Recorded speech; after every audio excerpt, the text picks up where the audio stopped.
Finn. Growing up in the little town of Yanceyville, population less than 3,000, was an adventure. Nature, the forests, and tree climbing were constant companions of mine. As a child, I had several very remarkable events that shaped my perspective on life. Finding fossils by digging was something that captivated me. No matter how insignificant, I treated every item I discovered as if it were a priceless relic. Though I was born and raised in North Carolina, the county where I am from, Caswell, is among the nation's poorest. Racism runs deep in the community. There is still a disproportionate amount of KKK activity there compared to the rest of the nation. Both of my uncles were born and raised on a farm where my biological grandfather worked as a sharecropper.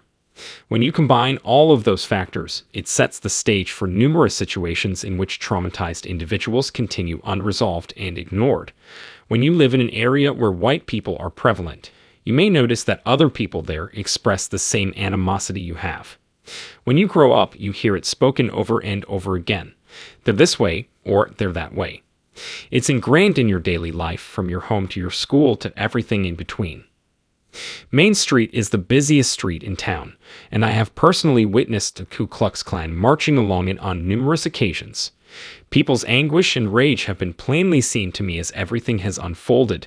Seeing my mom, aunts, and grandmother in such anguish and rage is overwhelming. I feel its effects. It's a part of me.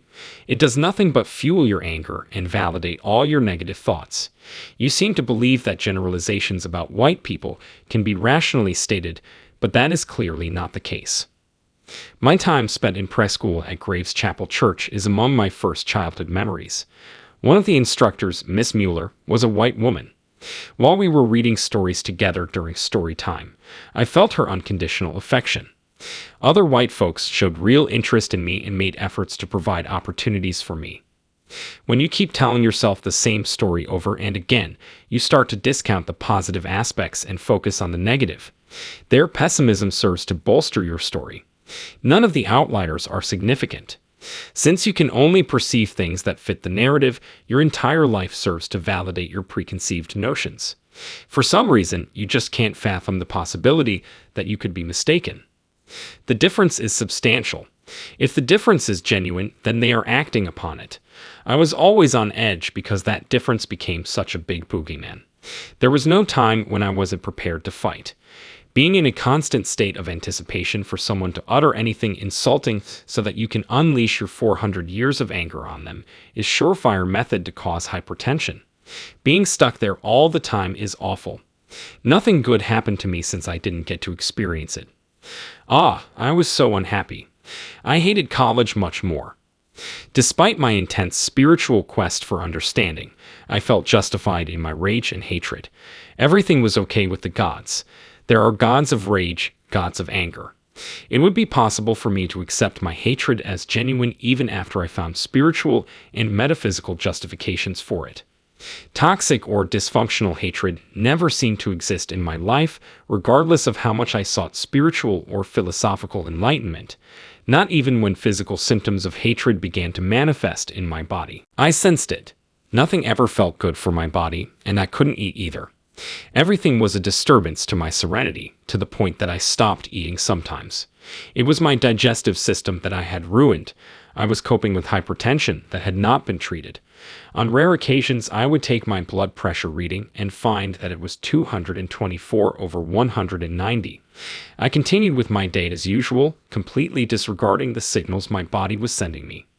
This inflexible stance and sense of self as the one tasked with resolving this racial inequality was validated by all evidence. I had a vision of myself as the black savior, the Messiah, who would save us all. I felt this discomfort on February 1, 2021, while sitting in my garage with two buddies. At first, I had no sensation in my chest. My shoulder felt like it was about to snap off after what felt like a rip in my back, just behind my heart. My back discomfort was typical due to my 7 ruptured discs, 2 ripped and 2 bulging. But nothing about that pain indicated a heart problem. With wide eyes, I remarked, "Man, this back pain just shifted gears." I felt a tingle, a stingle, as I walked out of the office, and I knew something wasn't right. While seated in my vehicle, I pondered whether it was merely transitory. I settled into a state of steadiness where I could endure it till I returned home after sitting there for a while.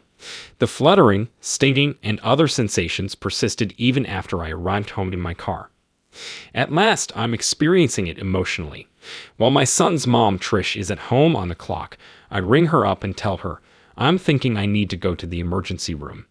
This is not getting better, it's getting worse.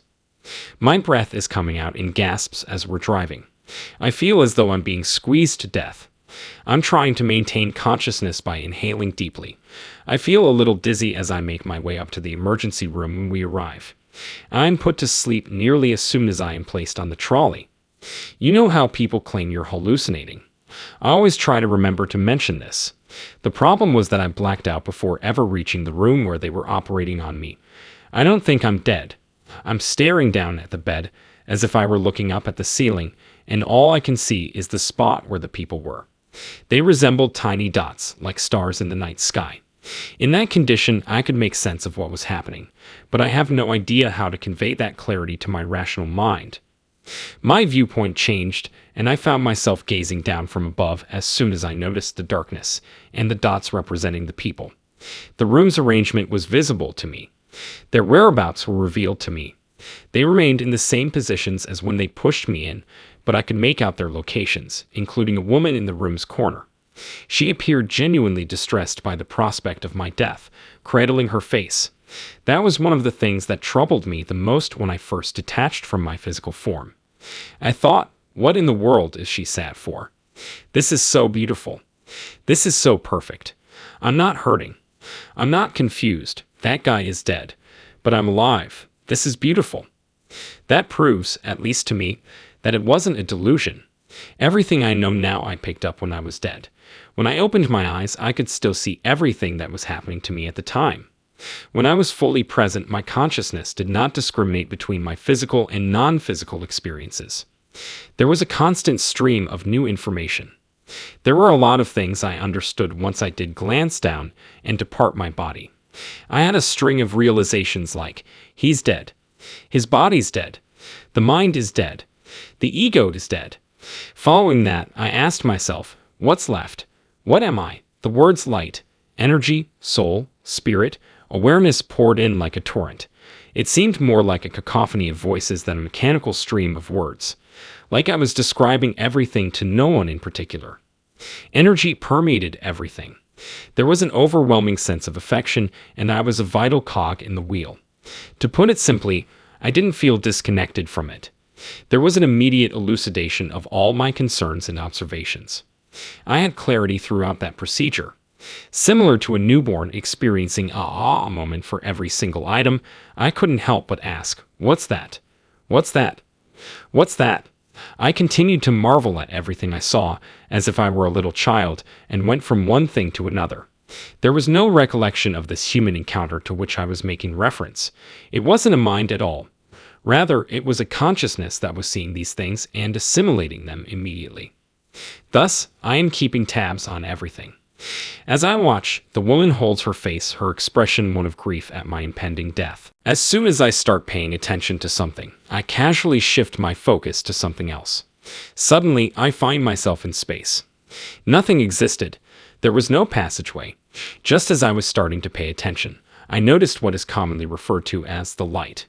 It was located on my right side, and the emergency room was on my left. From that vantage point, I could see far into the future. The area where stars are born lay ahead of me, while the so-called emptiness lay below. I was completely engulfed in the darkness, as if it were a soft blanket. It had the aroma of affection.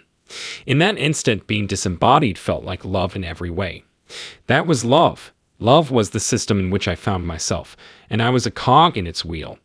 However, it seemed as though it encompassed every possible aspect, including earlier experiences. In that empty, dark space, everything existed. Upon closer inspection, it responded and acted. Any unfinished thought was immediately finished. It was as if the joy of possessing it had already been experienced prior to the complete realization of any sense of loss. I don't want to just magically forget people I love in this life. A woman I was corresponding with said. I attempted to elucidate that this was a human sentiment.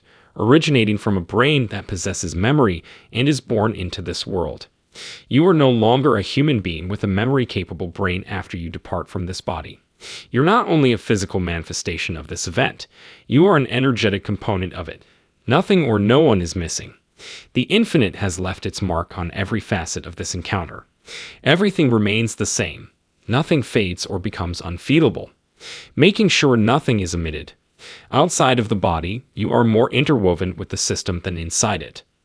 That's really what we are, individual nodes that, over time, gain a perspective that, when fed back into the system, becomes a possibility, an option for all other nodes in the system indefinitely. Your knowledge is always accessible. Because I was curious about everything while in space, my focus was always shifting. As I considered whether or not to entertain it, I found myself gazing up at the light. Before heading into the emergency department, I glanced back up at it. I became little more than a luminous sphere when my focus shifted from the top angle to the left. When I was that luminous ball, I felt more alive than I ever had before.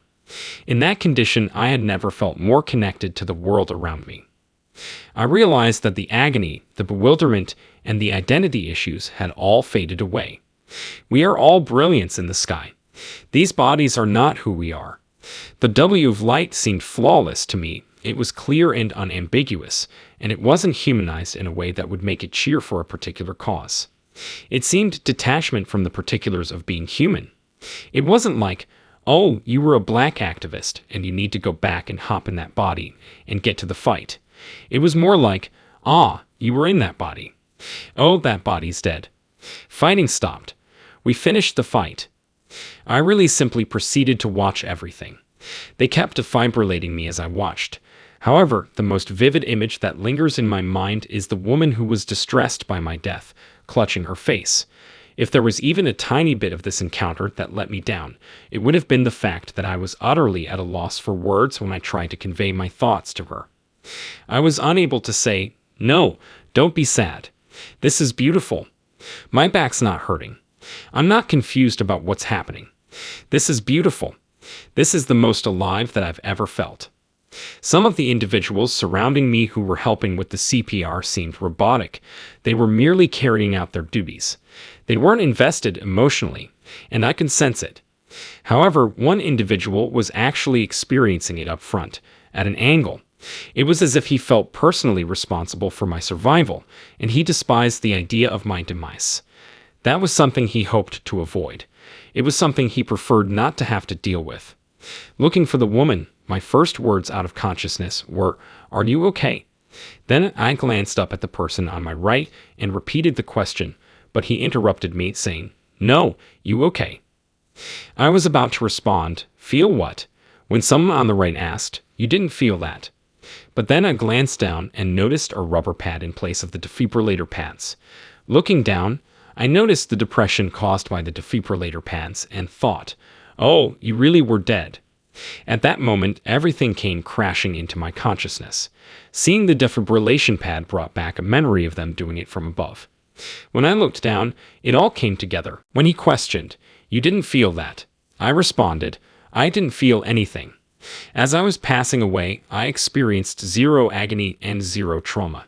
As bad as the agony of my impending death got, I was able to overcome it by simply catching my breath on the drive to the hospital. Upon returning from my near-death experience, I became acutely conscious of the suffering and bewilderment experienced by those around me. My pre-existing inclinations toward empathy were multiplied by a factor of 5,000 upon my return. Since I didn't have time to simply relax and recover, I attribute my delayed integration to this heightened awareness. I had to return to my job the moment I could get up. Something was off with me at work. No longer was I entangled in the political game, and as a consequence, my interactions changed for the better. My actions and performance were unaffected by any identification difficulties. I took a more carefree approach to my job. I simply needed to deliver my performance without getting caught up in political disputes or addressing racial tensions. I no longer carried the burden, fury, and hatred that I had before. People treated me differently, and I was able to converse with greater grace. It seemed like no one was attempting to obstruct my way. I no longer allowed any of those stories to affect my results. That event instilled in me a profound sense of personal responsibility, right down to my ideas. There are moments when we fool ourselves into thinking we are rightist just because we remained silent. I didn't call you that, I said, but you must take responsibility for the thinking that you had. The stress in that moment was heightened by that idea. We should be clear on our goals and the choices we're making. Keep in mind that negative emotions like stress, pain, and bewilderment can damage you and cloud your judgment if you let them linger for too long. To prevent bias from being ingrained in you, address it when you sense it. Instead of merely experiencing and allowing our emotions to pass, my life experiences have taught me that we have a tendency to become our emotions. My hate turned into actual hate instead of only being aware of terrible thoughts and choosing how to react to them. We don't stop to consider how physically harmful feelings of hate are. Is it a matter of dignity? Is this individual simply unhappy? Is it necessary for me to absorb their words? No. However, when you're biased and on edge, you're willing to accept any invitation. You have every right to be furious, but remember that my wrath ultimately was fatal. I could have made a difference if I could have reframed my circumstance and responded with responsibility and optimism rather than rage. The more time passes since I was in that agony, the more I see how it harmed my body and caused my illness. To be honest, I don't think I could have broken free from those stories and narratives without first initiating that reset and letting go of those narratives. There is a chance for me to proceed differently because of the manner my experience happened, and it has provided me with a new kind of clarity. The opportunity is there, but whether or not I seize it is all up to me. The circumstances that ultimately caused your demise will resurface. Indeed, I do. Time and again, I find myself reliving the same feelings of despair and frustration. Now I'm wondering, am I going to choose to stay in that emotion? Am I going to become hopelessness? Am I going to become frustration? Am I going to become hate? The answer is no. It's going to do what it's going to do right now, so I'm going to give it some time to digest.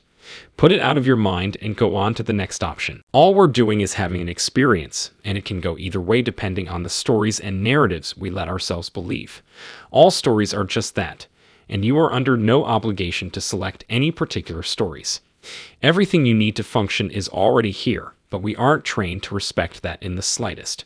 We learn from an early age who we should be, what we should be, how we should think, who we should like, who we should dislike, what our name is, and what is important in life.